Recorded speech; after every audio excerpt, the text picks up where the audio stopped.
Welcome to Fifth Down, where I'm your host, Andre Caldwell, the drippiest host in sports. And let's get straight into some Broncos business. Yes, right, Bronco country. Let's get straight into it. They had a great year. We would have loved to see them in the Super Bowl. Would have loved to see them compete at the biggest stage 10 years from the day that we won Super Bowl 50 in the same stadium that we won Super Bowl 50 in. But that didn't happen. So now we are here in free agency, and we have a lot of, they should do this, they should do that, they need to bring in this player, they need to bring in that player.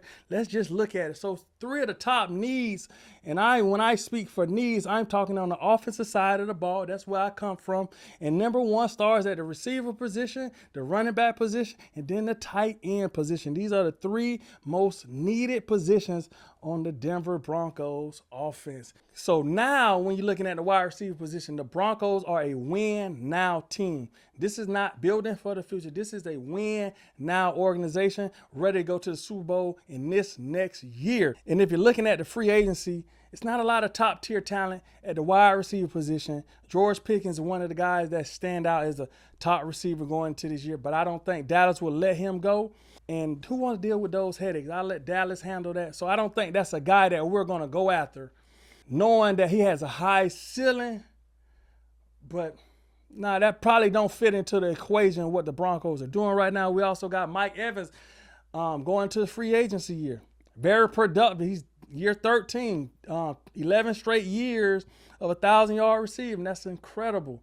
But I don't see him being a better or a notch up from what we have from Sutton. We got Debo, don't fit into the equation. We got Tyreek Hill, who's going to be coming off a serious knee injury. So we got to see how that looks. Is he a number one? Used to be. Is he still? I don't know.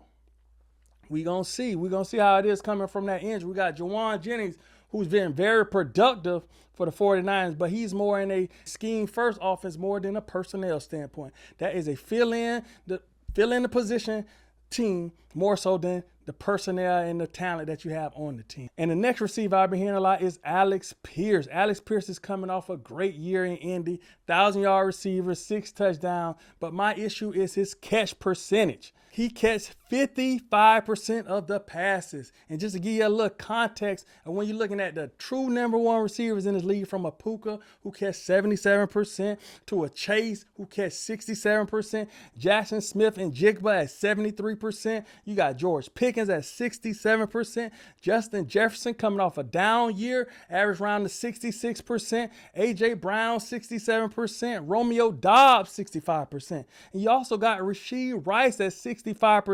So to be in the 50s, coming from an offense that's a run-first offense, throw it to the tight end second, then the wide receiver, to have a 55% catch percentage is too low. And stepping into the number one role for the Broncos and going against true number one corners week in and week out, that percentage is going to drop even more. And I think the only receiver that's out here that will boost that production and take it to the next level, and he's not available now, but we need to find a way to get Stefon Diggs. Stefon Diggs is coming off a 1,000-yard year and catching 85% of his passes. That's right, 85% of the throws to him are caught.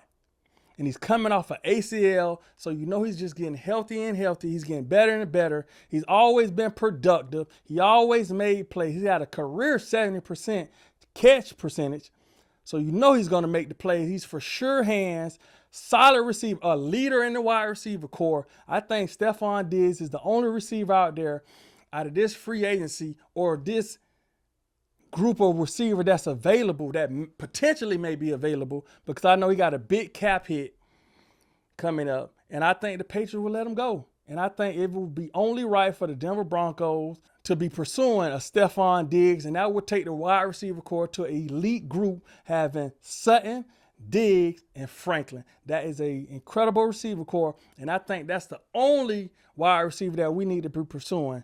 And he already almost signed to them last year. So Alex Pierce and some of the Debo Samuels, some of the Rashee Rice, the Juwan Jennings, great players, but they do not fit what the Denver Broncos need and what would take them to the next level to being a Super Bowl contender.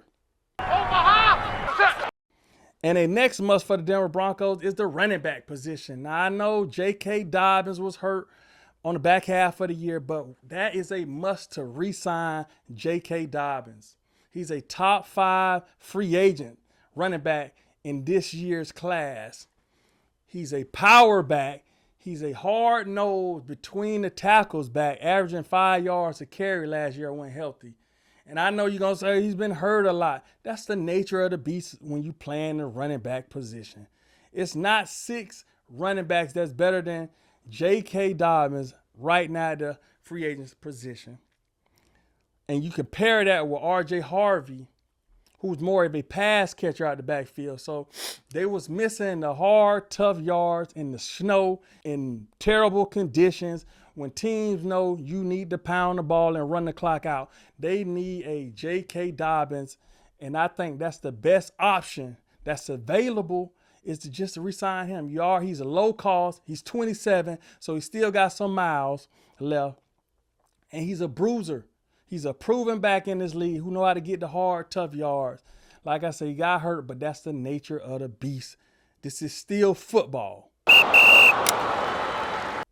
And last but not least is the tight end position. I think when you look at the tight end position, the Broncos has the man who they need.